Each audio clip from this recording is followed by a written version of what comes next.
আমি আহিছোঁ দেৱগড়ৰ বৈদ্যনাথ ধামলৈ। এয়া চাওকচোন শিৱ গংগা হয় এইটো।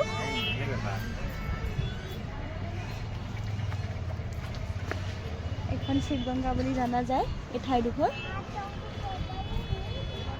বেটা বলো হাই বলো। হাই বলো।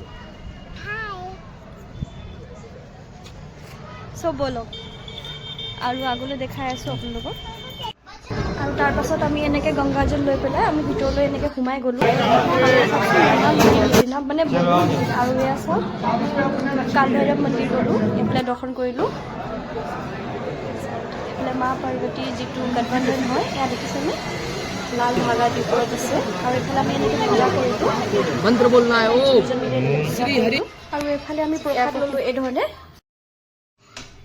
ইয়াতে মানা হয় যে 12 জ্যোতিৰ্লিংগৰ ভিতৰত এটা জ্যোতিৰ্লিংগ ইয়াতে অৱস্থিত। লগতে 52 শক্তিপীঠৰ ভিতৰত এটা শক্তিপীঠ ইয়াতে অৱস্থিত। লগতে ইয়াত মা সতী কলিজাখন ইয়াতে পৰিছিল বুলি পেলাই মানা যায়।